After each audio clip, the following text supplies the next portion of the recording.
ازيكم حبايب قلب، عاملين ايه؟ يا رب تكونوا بخير. بما ان الزيتون طلع، يلا بينا عشان نخلله. النهارده هنعمل مع بعض طريقة تخليل الزيتون بطريقة امهاتنا زمان، بطريقة مضمونة 100%. تعرفي ان هخليكي تقدري تعملي اكتر من 100 برطمان زيتون بطريقة سهلة وبسيطة جدا، وممكن تعملي كمان منه مشروعك ويقعد معاكي سنة واكتر.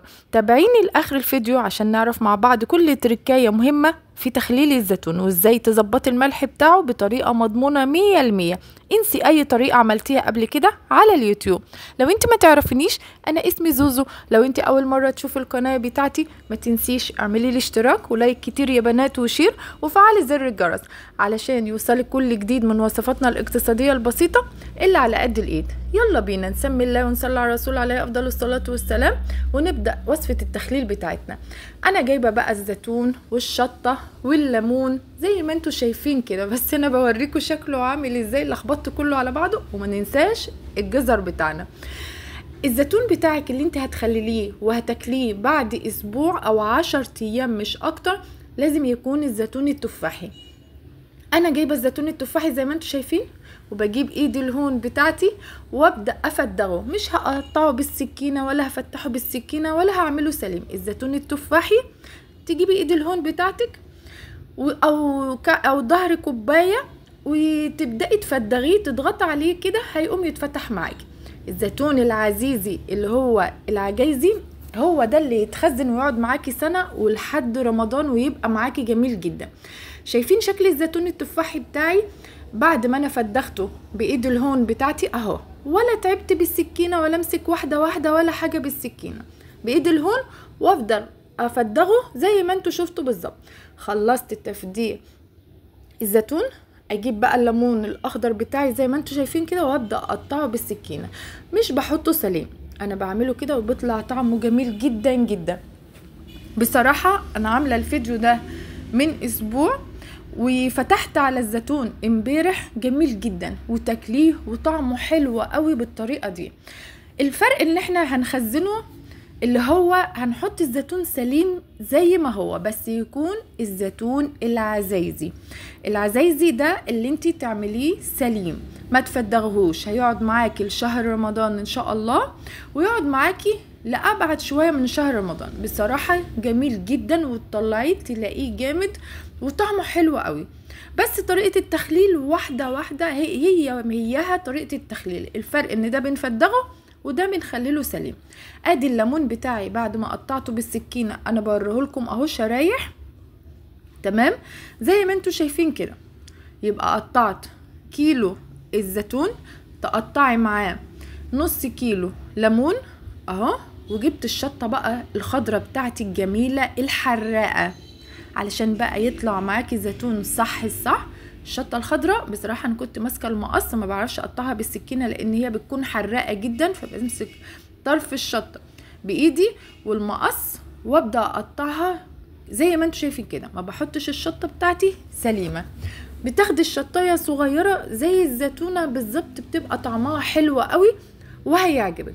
وابدا اقصقصها بالمقص كده. برضو الكميه بتاعتي بقى حسب ما انت عايزه، نص كيلو شطه، نص كيلو ليمون على كيلو الزيتون، ويطلع معاكي تخليل بقى زيتون وليمون وشطه. بجد برطمان مخلل جميل جدا بقى مع الاكله الحلوه الجميله، هيعجبك. شايفين ادي شكل الشطه بتاعتي بعد ما قطعتها بالمقص بالشكل ده. هجيب بقى الصينيه بتاعتي زي ما انتوا شفتوا، وهنزل بالزيتون اهو اللي احنا فدغناه بايد الهون بتاعتي تمام. نزلت بالزيتون والليمون والشطه اهو في الصينيه بتاعتي على بعض اهو. ادي الكميه بتاعتي، كيلو الزيتون على نص كيلو الليمون على نص كيلو الشطه، واقلبهم كده مع بعض اهو في الصينيه قدامكم زي ما انتوا شايفين بالظبط كده تمام. خلاص اهو الكمية كلها مع بعضها يعني طلعت معايا عيار بالظبط. هنا بقى الحاجة اللي احنا بنعملها بتخلي طعم الزيتون حلو قوي. العصفر هتجيبي ب5 جنيه. هتقولي لي يا زوزو في حاجة لسه ب5 جنيه؟ ما انا بقول لاختي احنا عايزين ب5 جنيه عصفر، قالت لي بصراحة انا جبت، قالت لي هو مفيش حاجة ب5 جنيه، فانا جبت ب10 جنيه بصراحة فاض مني. هتجيبي ب10 جنيه عصفر هتاخدي نصه وتحطيه زي ما انت شايفه كده. وهنزل بشويه برضو ب10 جنيه حبه بركه، بس ما تاخديهاش كلها اللي ب10 جنيه. ليه بقى مش هنكتر من حبه البركه؟ علشان ما تخليش الزيتون بتاعك لونه مغمق، مش لونه اصفر كده كهرمان. ما تكتريش من حبه البركه، بتغير لون الزيتون وبتخليه لونه مغمق مش لونه اصفر كهرمان. نصيحه وتركايه مهمه جدا. بعد ما حطينا العصفر وحبه البركه وقلبناهم كويس جدا بقى مع الشطه والليمون والزيتون زي ما انتوا شفتوا، شلت الصينيه بتاعتي على جنب. جبت بقى ميه. الميه بتاعتي دي انا غلياها، يعني ميه من الفلتر، غليتها على في الكاتل كويس جدا تمام، وسبتها تبرد خالص. تسيبيها تبرد خالص عما تخلصي كل اللي بتعمليه. هجيب بقى كميه من الملح. الملح اللي انا بستخدمه في التخليل ملح البحر. ملح، في ناس بتقول ملح البحر، ملح رشيد، زي ما انت عايزه. التركية بقى اللي بتظبط لي الملح بتاعي هي البيضه. البيضه دي ربنا يبارك لك يا امي ويشفيكي، هي دي النصيحه اللي بتنصحني بيها. عايزه تظبطي ملح الزيتون بتاعك تخليله، تجيب البيضه بتاعتك. اهم حاجه ان البيضه بتاعتك لو نزلت في الطبق من تحت يبقى العيار الملح مش مظبوط، زودي شويه ملح تاني. زي ما انت شايفه كده، لو البيضه بتاعتك على الوش كده وعملت دايره زي ما انت شايفه الدايره دي المساحه دي، يبقى انت عيار الملح بتاعك مظبوط 100%. كده انا عرفتك طريقه تظبيط الملح عشان يطلع معاكي ملح الزيتون مظبوط 100%. هنا بقى بعد ما ظبطت الملح بتاعي خلاص في الميه، هجيب جزرايه وبشرتها. هجيب البرطمان بتاعي. البرطمان ده تكوني غسله بميه سخنه كويس جدا ومجففاه كويس جدا. وابدا بقى اجيب شويه جزر على شويه بقى الزيتون والشطه والليمون، واحط شويه جزر وشويه زيتون وشطه وليمون زي ما احنا شايفين كده قدامكم اهو.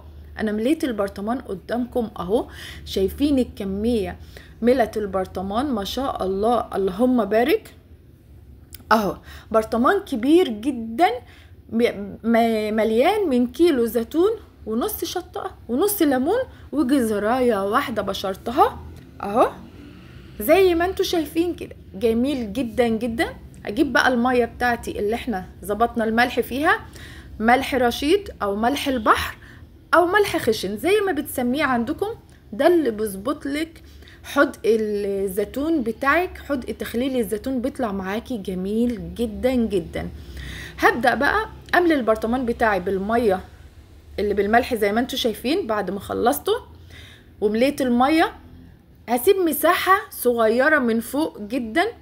هجيب 3 ليمونات واخدهم كسرة في الخلاط بدون مية. 3 ليمونات تكسريهم في الخلاط، ليمون صافي. وبعد ما كسرتهم هي كسرتين كده بحيث بس يعني ايه خشنين، مش مهم تقطعي الليمون بايدك، لا خدي كسرة في الخلاط وتقومي تحطيه على وش البرطمان من فوق. ومعلقتين زيت، عندك زيت زيتون مفيش مشكلة، زيت طبيخ مفيش مشكلة. بصراحة بحفظ لك البرطمان. شايفة اهو الليمون اللي انا حطاه على وش البرطمان من فوق، بحفظ لك الزيتون، ما بيبقاش في عفونة، ما بيبقاش في رطوبة خالص على الوش. حطيت معلقتين الزيت زي ما انتوا شايفين شكل البرطمان بتاعنا جميل جدا. امال بقى لو شفتوه بصراحة بعد ما هو استوى بعد 10 ايام او اسبوع، بصراحة يا جماعة انا عملته يوم الخميس التاني، جميل جدا جدا وطعمه حلو قوي وتاكليه. واقفل عليه بقى زي ما انتوا شايفين كده اهو، كيس شفاف او منديل شفاف، وتقفليه وتقفلي البرطمان بتاعك وتسيبيه على الرخامه بتاعتك. الفرق بينه وبين العجيزي او العزيزي ان ده بيتفدغ، التاني بيتعان سليم. وتحفظيه بقى زي ما انت عايزه.